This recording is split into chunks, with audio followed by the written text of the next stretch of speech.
What's up guys, today we're going to be going over the Leviathan's breath and breaking down how good it is in PvE and PvP. You read the title, this should be a good one, so let's go ahead and begin. First, looking at the perks on this weapon, the exotic one fires a massive heavy bolt that staggers unshielded enemy combatants, strong against unstoppable champions. Then it has a few other perks. Then its second perk is when fully drawn, the bolt creates a large concussive blast that knocks enemies back. Then it has a draw time of 1328, which is quite a bit. Then an inventory size of 10. So let's go ahead and see what this looks like. So first, just messing around with the bow, it takes forever to fully draw back, as you see right here. And when you ADS, that little light at the top once it's green, that means you're good to go. Now testing how long it takes to shoot this bow, it takes 1.233 seconds, which is a very long time for a bow. Now looking at the damage on Greg, it hits 40,233, then also 2,043 of AoE damage, and on body shots it hits 25,103. So that's a 1.6x crit modifier, which isn't too bad for a bow, and definitely worth hitting headshots. Now testing the rate of fire of this weapon, shooting off 5 shots. It's going to take a very long time, like very long time, to shoot 5 shots of a bow at roughly 11.733 seconds, which means the DPS is 18,016 for an exotic power weapon. Let's look at the total damage output. Maybe that's a little bit better. It holds 10 ammo, which is 422,000 damage, which isn't bad, honestly. Once again, it is a power exotic weapon, though.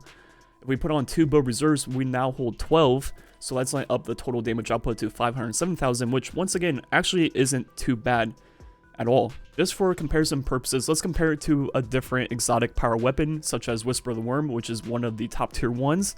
Looking at the damage on Greg with Whispered Breathing, it's only hit 34,710. Then look at the rate of fire. I'm gonna shoot off 9 shots because that's how much I can shoot with White Nail before I kill pretty much any enemy in the game I can test on, and that takes 6.383 seconds. Meaning the DPS over 9 shots with Whisper of the Worm is 48,941, which is just a little bit more than the bow, just a tad. Then we look at the total damage output of Whisper of the Worm. It holds 23 with 2 reserves, as you see right here, which means 798,000 total damage, which is, once again, quite a bit more than the bow, but this is pretty much the best exotic power weapon in the game. Let's compare it to an exotic special weapon, and once again, one of the best ones we have to offer is Izanagi's Burden. So look at the damage on Greg, 86,284, which is a lot for a single shot. Now look at the rate of fire with max reload speed, shooting off 5 shots, because that's how much we shot off with the bow, roughly 7.316 seconds, which means the DPS of Izanagi's Burden over 5 shots is 58,969, which, once again, just a little bit higher than the bow, and this is a special weapon. And finally, looking at the total damage output of Izanagi's Burden, once again, this holds 24, which means 6 honed edge times 4 shots, which would result in 517,000 total damage, so it's actually pretty equal to the bow. But once again, that's a special weapon compared to a power weapon. So we've determined the damage output of this weapon is not very good for an exotic power weapon. And the issue with this meta right now is that with auto-loading out of the game, you're pretty much locked into some of these really good exotics in the game for PvE that have really good DPS numbers. For example, Izanagi's Burden, Whisper of the Worm, or Anarchy. And you pretty much rely on those in PvE now. So having an exotic power weapon that is completely terrible for damage output really isn't viable at all. So damage output isn't the main strength of this bow, so let's look at the other perks and see what those have to offer. So the one where it does like a concussive blast when you fully draw the bow, so let's go and see what that does. So if I aim at the floor next to this enemy, you see it hits 2184 twice, which is not too bad damage, and it has really good range actually. As you see, when I shoot in the middle, it still does that full damage to him and kills him in 2 shots. And once again, as you see, the radius is actually pretty good on this little blast. So it's going to do pretty good AoE damage. And also it pushes back enemies that don't die. So if I go ahead and try to clear a few red bars with this and see how good it is, it actually doesn't feel that bad. The AoE effect of this weapon is actually kind of strong. I think it could be a little bit stronger. Like, we're talking about killing red bars here. We're using an exotic power weapon with 10 ammo. Do you really want to be using an exotic power weapon with 10 ammo for group red bar clear? Probably not. You can use something like Recluse, you can use something like Loaded Question, and all these things have way more ammo. You could use something like Thunderlord for exotic power weapon if you still want to use exotic power weapon for ad clear. There's so many better options for red bar clear that aren't a weapon with 10 ammo. And things that don't die to this little blast also get pushed around. which is kind of cool, I guess, but you know it's better than pushing enemies around? Killing them. In a game like this, I don't know what pushing enemies around is going to do. Like, it's going to throw off your teammates' aim. Like, how's that going to help you kill the enemy? I don't get it. So what about the other perk, the main perk where it's going to stagger enemies that aren't shielded, then also strong against unstoppable champions? Well, it does stagger enemies. I guess that's the exotic perk. I thought that was just, you know, when he did enough damage, things got staggered. Like, I'd hope my exotic power weapon with 10 ammo would stagger an enemy. Like, why is that an exotic perk? That's just how the game works. And the other part of that perk is it's strong against unstoppable champions. When you're playing 980 Nightfalls or any master activity, including Nightmare Hunts now, the best way to do it is use 1 Divinity with 2 Izanagi's Burdens. And what you do is you Divinity a champion, and then 2 Izanagi shots will kill it. So you can pretty much spawn kill all those enemies instantly. And if there are unstoppable enemies, you can just use an unstoppable legendary hand cannon and shoot them once, then pull out Divinity, do the same thing, and that enemy's already dead. You only need unstoppable rounds to stun them once, then after that you have a few second window just to do damage normally. So using an exotic power weapon just to break that unstoppable mechanic doesn't make sense at all. I just put on a hand cannon and shoot them once, then go back to using good weapons. Why would I drastically change my entire build and make it strictly worse just to be able to stun like 2 champions per Nightfall? That is not a good use of this weapon, and that is pretty much the entire point of it, and it's not even useful there. One thing that is interesting about this bow is no matter how much ammo you have, when you load into a new area, you always have full ammo right off the bat, which is kind of cool and kind of good, so you can kind of do whatever. You don't need rally flags. You always spawn in with 12 ammo if you have double reserves. Then another thing is it has almost like a reverse coil glitch going on with this, where if you have low ammo in a power weapon then swap to this bow, you get more ammo than you should. As you saw, I have 5 Wendigo, then I went to 7 with the bow, and now with 2 Wendigo, I go to 3 with the bow. So you definitely get more bow ammo when you swap than you probably should. So if you were running low on power ammo and you really needed a little bit more ammo to finish whatever you're doing, that is definitely an option, but once again, just swapping to a shit bow. Now looking in PvP, it can easily one shot to the head with well over 500 damage. One shot to the body is definitely doable too. It hits well over 300. And that AoE concussive blast is also pretty strong in PvP too. It hits 100. And once again, the radius is pretty big. So whenever you hit an enemy, it's going to do that 100 damage to any people nearby that person also. And where this thing really shines in PvP is the ability to one-hit supers. It easily does it to the head, hitting 269. Then it also one-shots to the body. It seems like it does more damage to the body versus supers than it does head, which might just be a bug in the numbers that are being displayed.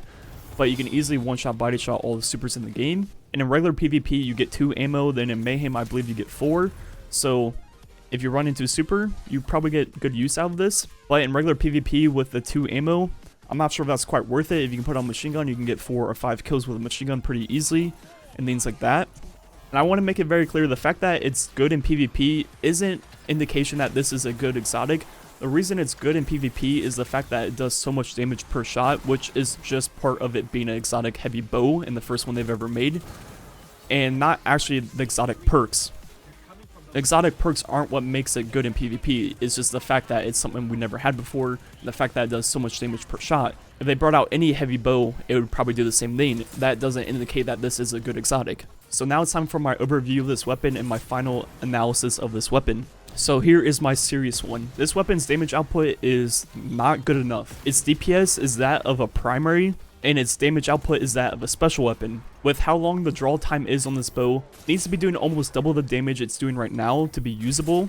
I feel like they just took a regular bow and gave it more damage and was like, okay, that'll be good enough. Well, if you take a primary weapon and buff it a bit, that's only more like a special weapon than it is a power weapon. If you took a special weapon and buffed it a bit, that would make it a power weapon. So this definitely feels way more like a special weapon than it is a power weapon. So I feel like they definitely took a regular bow and just tuned it around that and said, well, this is really strong for a bow. Well, that's not how this fucking works. You don't tune it around a bow. If you're making an exotic power weapon, you tune it around other exotic power weapons. So, and I think they completely messed up the damage output of this weapon and pretty much had no idea what they were doing. Also, the AoE blast of this weapon in PvE is not too bad, honestly. But if you think about it, it's an exotic power weapon with 10 ammo. Having decent AoE red bar clear shouldn't really be a strong suit of a weapon like this. There are so many better options for group red bar clear. If you're talking other exotic power weapons, you can use Thunderlord or something like that. Then if you're talking just legendary weapons, something like Loaded Question, Recluse, Huckleberry, I mean, the list can literally be infinite of things that are just as good, if not better, for red bar ad clear and this thing only has 10 ammo. Like, are you really going to be using your 10 ammo on red bar? I don't think so. And finally, the last perk, the exotic perk, where it staggers enemies and also is strong against unstoppable champions.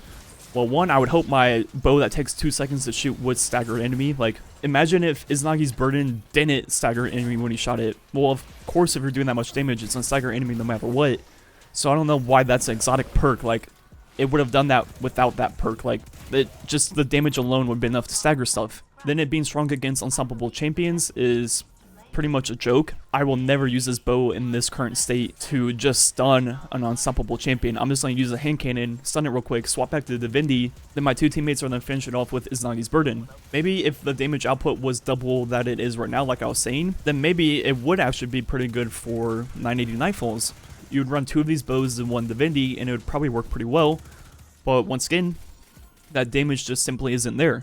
So overall, I feel like they were too scared to make this weapon strong, and they tried to make it good at too many Danes and didn't really specialize in one Dane and make it good at that one Dane. They didn't make it good for damage output.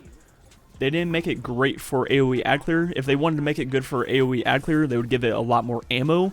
And if they wanted it good for that single target damage, they would give it a lot more damage. So they like didn't do either. They left it right in this weird middle ground where it's just not good at anything. So I see there being 2 ways of fixing this weapon. One, increasing the damage of the shot by a lot, probably at least double damage. That way it'd be good for single targets and things like that. Then at the same time, if you ran into a situation with a group ad clear, it would be kind of good for that if you needed it to. But its main purpose would be, you know, staggering the single targets and also doing good damage at the same time versus those targets. So that's one thing they could do. The other is make it an ad clear weapon and leave the damage kind of what it is right now, but maybe buff the concussive blast damage and maybe even the range of that, then also give it way more ammo. So I think this bow has potentially 2 different identities. It's definitely having a crisis right now and it doesn't know which one it wants to do.